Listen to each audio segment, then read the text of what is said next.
All right, Krystal Guerrero writes, "Greetings and salutations, movie talkers. I'm an avid reader of the teen young adult book genre and have been talking with some friends and would love to get another viewpoint on this question. It seems like a lot of popular books from the young adult teen book genre are being turned into movies. I don't think that is bad, but is Hollywood running out of ideas that are originally based off a script or an original cast of characters?" Why don't you start with this one, Mr. Director? Well, I think with the failure of the last 4 young adult films that have come out, like Mortal Instruments, we've got Ender's Game, which isn't it was probably the first young adult film. That's more science fiction. But what was the other one? There was more the Host? Creatures. Yeah. The Host, yeah. What was the Creatures one? Beautiful Creatures. Beautiful Creatures. Thank you. Beautiful That was Creatures. an embarrassing movie. Yeah. But Catching Fire. Catching Fire, but that's the one that actually is a really well-made, well-told story. I mean, the other ones Twilight, small little franchise. Yeah, that's over though. I think they should move forward into new horizons, and the young adult book adaptations are over. That's what I say. So. I rather personally them dip into novels than just keep remaking all these films. I mean, it's unfortunate that there are a lot of incredible films with original ideas that don't make money. That's just how it comes. Like our favorite movies of the year, Mud, like all these smaller films that a lot of people didn't even hear about. Stoker, one of my favorite films of the year, It's just, there is a formula to it. These movies that make money are the remakes, are these big budget blockbusters. And, some of these young adult films, as you just mentioned, are colossal failures. And other ones like Twilight, like Hunger Games.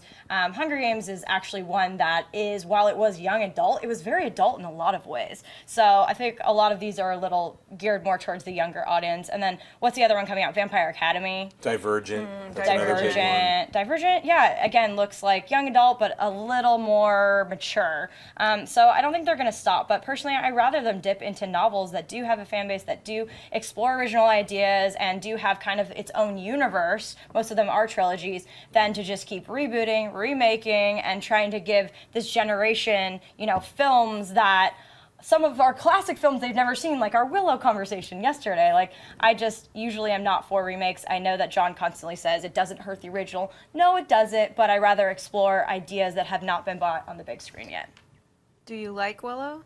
Yes. I love this girl. I didn't want it to be I would have loved remade. you anyway, but I particularly love that you like I don't Willow. want them to touch it. No, we were talking about, instead of doing a reboot or remake about Willow, we were saying just go 30 years into the future. Because or even a prequel. There's so many cool things they could explore, but don't remake it. No. They did a comedy bit about that on Life's Too Short. Warwick Davis did that, and then Val Kilmer come in, and he was like scamming.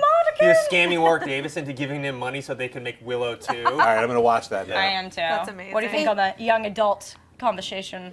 I think that adaptations of any kind are nothing new. Movies have been adaptations of books and plays since, and there have been some original, of course, articles, things from the world since forever. I think it really depends on the property, and it's like with anything. Some are good and some are not so good. I think that The Hunger Games is a great example of a young adult franchise that is speaking to that audience, but a broader audience as well, an adult audience as well, and it actually is entertaining, and all of it has all of those elements that can get butts in the theater, but it has something to say to them. And I would hate to think that we would just write off any young adult novel, because there are some that I think are great. I think The Hunger Games has a very complex political allegory in it that you will see even more in Mockingjay. It's inspiring. Some of the other ones are just, they're trying, you can tell that they're a money grab and they're trying to capitalize on what happened with Twilight, but that isn't.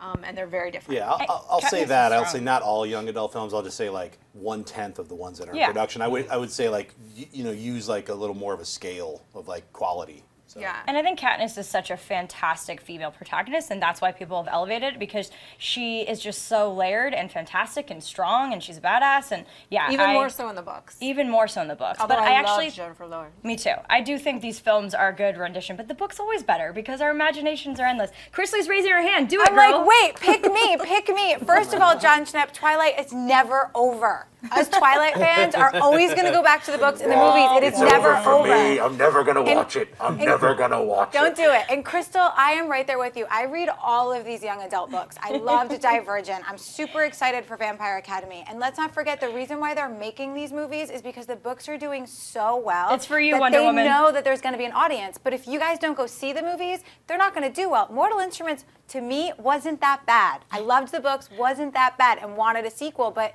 nobody went to see it. So if you're going to read the books and you love the story, then you have to go and support the movies if you want to see more. Well, that's the thing, though. It comes down to, you can, blame the studios all you want, but it's all about the audience. If you don't go see it, if people don't go see all these, and this I'm talking about on a broader spectrum, not just young adult movies, but like anything based on comic books or sequels or video games or anything.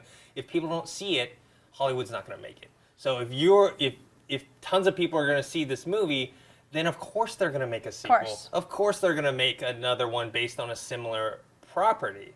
So you can't 100% blame the studios. Well, you could say, Mortal Instruments to me was like an incredibly horrible film. So, I didn't read the books. I know a lot of people. I didn't see them. I know a lot of people who love those books. Like 5 or 6 of them. But that movie to me was such trash that I couldn't stop talking to my friend, which I never do. And I did also, it was only 3 of us in the theater, so I didn't feel that bad. It was an old man asleep in the back. And like, that's why they pulled the plug on the second film. Yeah, so it was just really kind of a big mess. It was like, here, let's combine all these different movies like Star Wars and all these different, fold them in on themselves and then make a weird, horrible film. If you like this video, be sure to give it a thumbs up and don't forget to subscribe to AMC Movie News on YouTube. It's free and a great way to stay updated with all the latest movie news and check out our daily show, AMC Movie Talk. Also, don't forget to check us out on Facebook and Twitter to stay in the loop for our special prizes, giveaways, and contests.